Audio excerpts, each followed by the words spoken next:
Hi guys! So let me help you understand further on how to watch the readings. So remember, this is going to be based on Vedic sidereal astrology, not Western. So if you're watching this from your sun sign, then the resonance of the energy will be happening on a soul level. Now, if you are watching this from your ascendant, then from ascendant, it's happening towards the physical manifestation of the reading. And then, if you are watching this on your moon sign, then this is going to be resonating from your feelings, your mind, and your thoughts.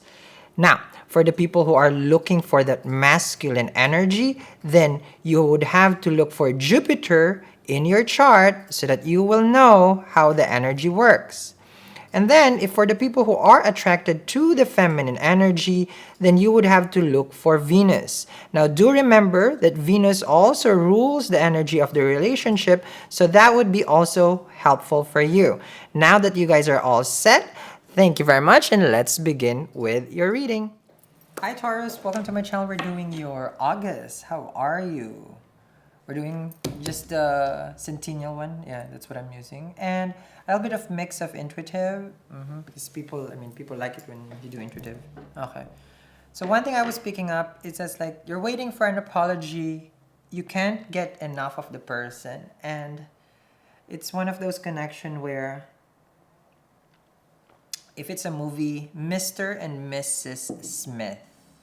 And this is, we will call Mr. and Mrs. Taurus, basically. Like, it's like sleeping with the enemy. That kind of energy between you and this person.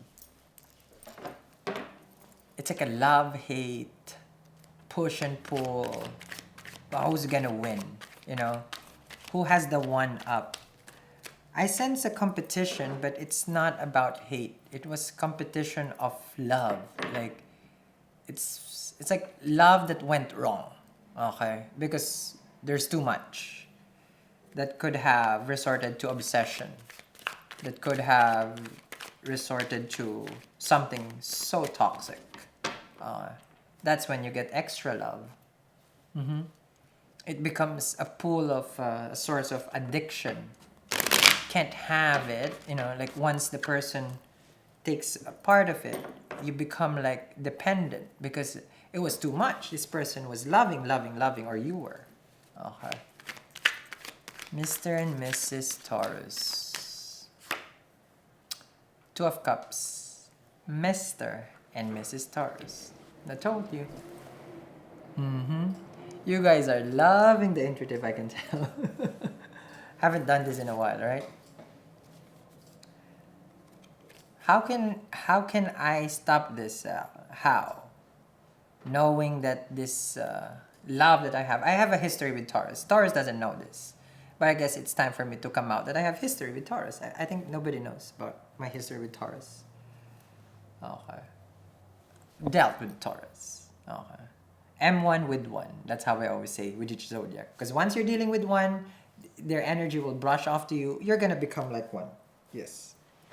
Because you guys will mirror each other. It's the soulful connection.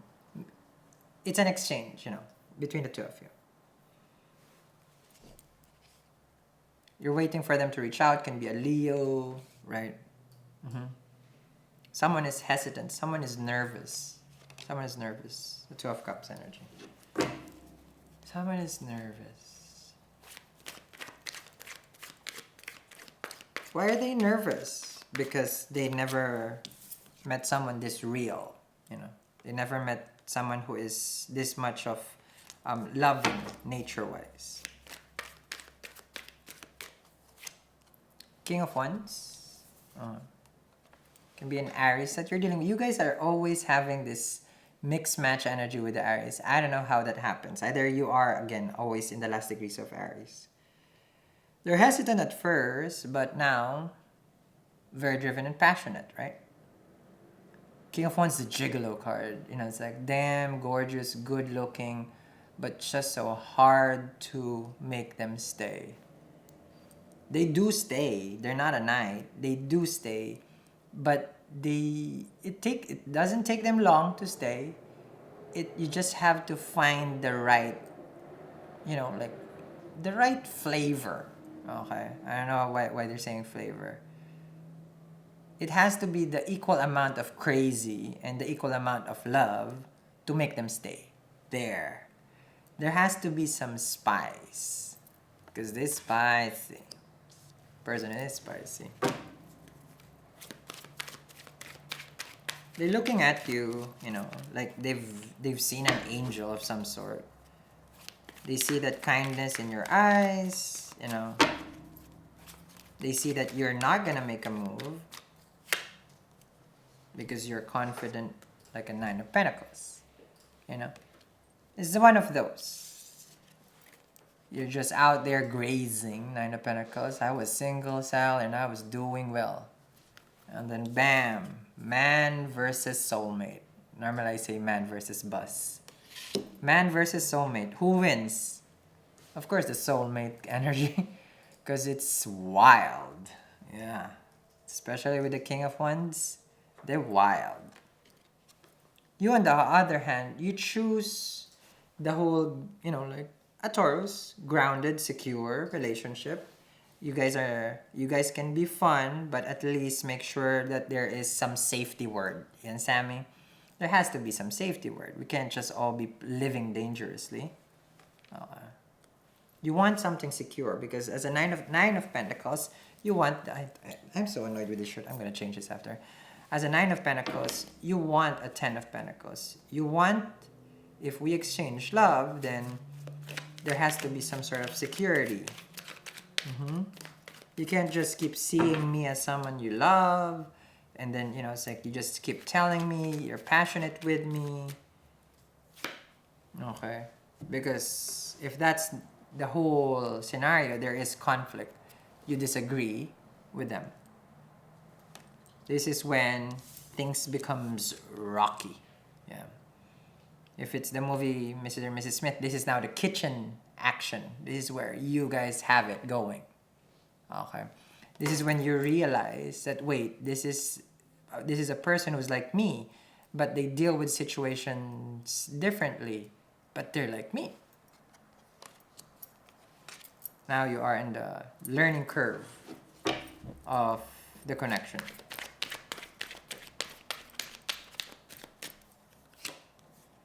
King of Cups, could have same sex over here. Scorpio energy, your natural 7th house. The difference is, the more you guys resist each other, don't look at the gender. This is with only see energies. There's no genitals in the tarot. You guys look away from each other, but there's a silence between the two of you that is basically deafening. Nine of Pentacles is you're confident, they're confident, but there's the heat between the two of you is the Five of Wands. You guys feel this friction regardless of how distant you guys are with each other. Again, the more conflict, the more love. The more love and conflict, the more toxic. Very scorpionic way of expressing love. We're not generalizing here, but they do bring out the tension in relationship. It's a Scorpio thing. They bring out the nasty. They don't even have to do it. It just comes out. Because when they love, they transform people. It just doesn't happen because they are wanting that, but it's a DNA embedded in the 8th house. They're meant to change you. They're meant to break you. They're meant to challenge the connection. And of course, they're meant to awaken you. Page of Wands. Person acts like innocent-like, but you know that it is someone who is dangerous, someone who, you know, playing with fire will get you burned. But playing with this person, it's just like, how much burn would you like, you know? Because you feel it, and you definitely enjoying this connection right now. Because the Page of Wands is asking for more. The World card. And not just more, I want it all, you know? Sal, You don't understand what kind of Two of Cups that we have. We are in a long distance relationship. The separation that we have right now, that we have in conflict with the Five of Wands, it even makes me even see the world in a different perspective, that it's just like, it's an eye-opening connection. Things are changing karmically because you have the World card. Either this is a go, or we all know what happened to Brangelina. Just saying. Okay. So we'll see in the extended how both of you guys have a big opportunity ahead of you if both of you will finally find a middle ground and not the Middle Earth. Okay? If you watch Lord of the Rings. I'll see you guys again. I'll see you in the extended. Let's see more of this wonderful connection that you guys have, if it can be resolved. I'll see you guys again. Bye. Queen of Cups. Very good. You can see her in energy. 11-11. Back because you like your independence, because with independence you're more stable. With independence you are more relying on love. Yeah? Under it, the King of Cups is the Two of Pentacles.